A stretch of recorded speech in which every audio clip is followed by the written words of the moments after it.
बिस्मिल्लाहिर्रहमानिर्रहीम अल्लाहुम्मा सल्लि अला मुहम्मद व आले मुहम्मद। मोमिनीन कराम, बारगाह अमीर कायनात अली इब्न अबी तालिब से मुगीसुल हसन नजफ़ी हाज़िर खिदमत हूँ। आज एक अहम तरीन टॉपिक लेके हाज़िर खिदमत हुआ हूँ, जिसको मुता कहते हैं या ज़वाज मुअक्कद कहते हैं, यानी कि महदूद वक्त के लिए शादी कहते हैं। तो इससे पहले थोड़ा सा ज़िक्र करता चलूँ कि आले मोहम्मद के चाहने वालों को तंग किया जाता है, जलील करने की कोशिश की जाती है, गलत एतराज़ात। तो यहाँ पहली बात ये कहता चलूँ कि जो भी दीन हमने लिया है या मोहम्मद वाले मोहम्मद से लिया है या कुरान से लिया है, कुरान और अहले बैत से हट के कोई चीज़ नहीं ली हमने। और यही रसूल का फरमान है कि दो चीज़ें छोड़ के जा रहा हूँ, कुरान और अहले बैत, और उन्हीं से हमने सब कुछ लिया है। तो जो हम पर एतराज़ करता है वो अहले बैत पर और कुरान पर एतराज़ करता है। तो अहले बैत के चाहने वालों को दो दुश्मनों का सामना है। एक वो हैं जो डायरेक्ट अहले बैत और उनके चाहने वालों को टारगेट करते हैं, और एक वो दुश्मन है जो हमारे दरमियान भी आ चुका है, जो हमें लड़ाना चाहता है, हत्ता कि मौला अमीर कायनात पे हमें लड़ाने की कोशिश कर रहा है। तो फिर मोमिनीन से यानी बहुत अफसुर्दा लहजे में कहने की कोशिश करता हूँ कि खुदा का वास्ता है, अहले बैत का वास्ता है, आपस में इत्तेहाद रखें, अपनी सफ़ों में इत्तेहाद रखें, ताकि हम हर किस्म के दुश्मन से को फेस करने की ताकत रखते हूँ।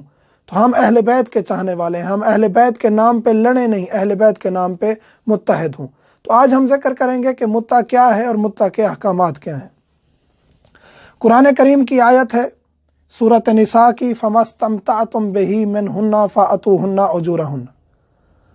मुत्ता के बारे में आयत आई है सूरत निसा आयत नंबर 24। जो भी इंसान तहकीक का दरवाज़ा खुला हुआ है, तहकीक की दावत देते हैं हर शख्स को, एतराज़ ना करें, तहकीक करें।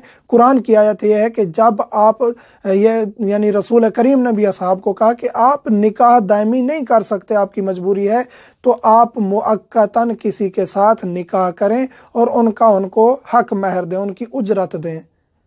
तो ये है निकाह मुत्ता के बारे में आयत। इस तरह अमीर कायनात अली इब्न अबी तालिब ने फरमाया, काश वो शख्स जुरत ना करता मुत्ता ख़त्म करने की, तो आने वाली नस्लों तक कभी भी ज़िना ना फैलता, ज़िना का नामो निशान भी ना होता।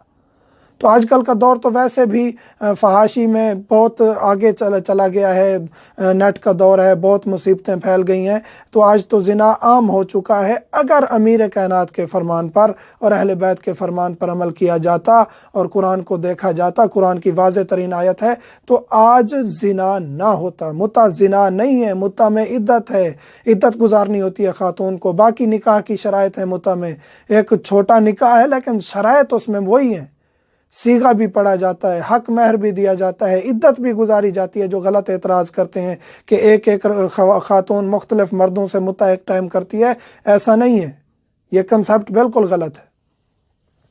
आयत कुरानी है, अमीर कायनात का फरमान है, मुत्ता बायस सवाब है, निकाह की तरह है, मुद्दत मुअय्यन करें, हक महर दें और इद्दत भी है। ये निकाह की तरह है। जिस तरह निकाह एक खातून के साथ होता है, उसके वालिद की इजाज़त होती है, अगर वो पहले से शादीशुदा नहीं है, दादा की इजाज़त ज़रूरी होती है। इन मुत्ता में भी वालिद और दादा की इजाज़त ज़रूरी है। और एक खातून के साथ यानी एक खातून एक वक्त में एक मर्द के साथ मुत्ता कर सकती है, दूसरे के साथ अगर करना चाहती है तो उससे पीरियड ख़त्म होगा, उसका जो मुद्दत मुअय्यन की गई है, उसके बाद इद्दत गुजारेगी, फिर किसी और के साथ मुत्ता में जाएगी। हक महर भी देना है, इसमें हक महर भी मुअय्यन करना है, चाहे वो चंद पैसे हों, कोई भी चीज़ हो, कोई भी नानो नफ़का कह दें, कोई भी शर्त रख सकते हैं। गैर शादीशुदा लड़की के वालिद की इजाज़त ज़रूरी है दूसरे निकाह की तरह। हाँ, अगर तलाक याफ्ता है या बेवा है तो उसके साथ आप डायरेक्ट मुत्ता कर सकते हैं बग़ैर वालिद या दादा की इजाज़त के, या वालिद दादा फौत हो चुके हैं तो फिर भी उसके साथ। ये निकाह की शराइत हैं, जिस तरह निकाह में है, ये मुत्ता में भी वही शराइत हैं। किसके साथ निकाह हो सकता है? उसी खातून के साथ मुत्ता हो सकता है। ये नौज़ुबिल्लाह मिन ज़ालिक गलत इल्ज़ामात हैं कि ये जो है ना, एक खातून मुख्तलिफ मर्दों के साथ मुत्ता करती रहती है। ऐसा नहीं है, ये ज़िना है, ये ज़िना है, मुत्ता नहीं है। ये कि एक खातून मुख्तलिफ मर्दों के साथ एक ही वक्त में मुत्ता करती रहे, ऐसा नहीं है। हमारे यहाँ तो निकाह का कंसेप्ट, हमारे यहाँ तो तलाक का कंसेप्ट बहुत वाज़ेह है। ये नहीं है कि हम 3 तलाक़ें एक ही दफ़ा दे दें और वो तलाक हो जाती है। फ़िक़्ह जाफ़रिया में तलाक का कंसेप्ट भी बहुत मुश्किल है, प्रोसेस है तलाक का। अदालत से जाके तलाक ले ले खातून, तलाक हो जाती है। हमारे यहाँ ऐसा नहीं है।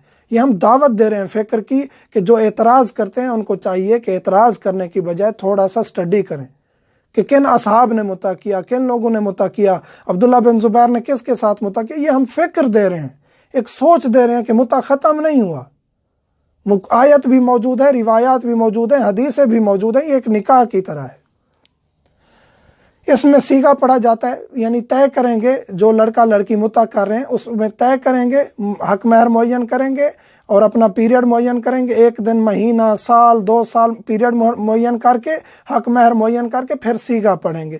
لڑکی صیغہ پڑھے گی اتزوج معک بمہر المعلوم، مرد کہے گا قبلت، یا مرد کہے گا اتزوج معک بمہر المعلوم، یا اتزوج کے بمہر المعلوم، لڑکی کہے گی قبلت۔ تو یہ صیغہ ہوتا ہے، نکاح بھی اسی طرح ہوتا ہے، متع بھی اسی طرح ہوتا ہے، صیغہ ہوتا ہے، ایجاب و قبول ہوتا ہے اور وہ میاں بیوی بن جاتے ہیں، اور ان میں گواہوں کی شرط نہیں ہے۔ اور اس میں یہ شرط ضرور طے کریں گے کہ ان کی لیمٹس کتنی ہے قریب آنے کی۔ یہ ضروری نہیں ہے کہ متع کیا ہے تو وہ مباشرت بھی کریں ایک دوسرے کے ساتھ، یہ ضروری نہیں ہے۔ کلیگ ہیں، ایک آفس میں، ایک ہاسٹل میں اکٹھے رہنا چاہتے ہیں، یونیورسٹی ہے، کالج ہے، چاہے جائے کہ وہ گناہ گار ہوں، ایک دوسرے کے ساتھ بیٹھ کے یا ایک دوسرے کے ساتھ رومانس گفتگو کر کے، رومانوی گفتگو کر کے، تو ان کے لیے یہ دروازہ کھلا ہوا ہے کہ اگر مثلا لڑکی کنواری ہے تو والد کی اجازت ضروری ہے، نہیں تو مثلا کہ بیوہ ہے، طلاق یافتہ ہے، آزاد ہے، یعنی اپنے امور میں وہ خود مختار ہے، تو اس کے لیے یہ ہے کہ وہ بغیر کسی والد کی اجازت کے، والد یا دادا کی اجازت کے، وہ متع کر سکتی ہے۔ یہ نکاح کی شرائط ہے، نکاح میں بھی اسی طرح ہے، یعنی نکاح وہ لڑکی کر سکتی ہے جس کا باپ دادا نہیں ہے، یا وہ طلاق یافتہ ہے یا بیوہ ہے، تو اپنی مرضی سے کر سکتی ہے۔ اسی طرح متع بھی، یعنی جو شرائط نکاح کی ہیں وہی شرائط متع کی ہیں لڑکی کے لیے۔ یہ نہیں ہے کہ ایک لڑکی ایک ہی وقت میں مختلف مردوں سے متع کرتی رہے، ایسی بات غلط ہے اور یہ غلط الزام ہے۔ مرد کے لیے کیا ہے، ایک سے زیادہ متع کر سکتے ہیں، جس طرح شادی میں کہ 4 سے زیادہ بیویاں نہیں رکھ سکتا، لیکن متع زیادہ خواتین سے کیا جا سکتا ہے، اور ایک ہی وقت میں مختلف خواتین سے، زیادہ خواتین سے متع کیا جا سکتا ہے۔ اور اگر اسی خاتون کے ساتھ متع دوبارہ کرنا چاہتا ہے، پیریڈ ختم ہو گیا یا پیریڈ معاف کر دیا ہے، تو عدت کے دوران بھی اسی خاتون، کیونکہ اس کی بیوی تھی اور اسی کی عدت میں تھی، تو اس کے دوران دوبارہ وہ اس کے ساتھ صیغہ پڑھ سکتا ہے۔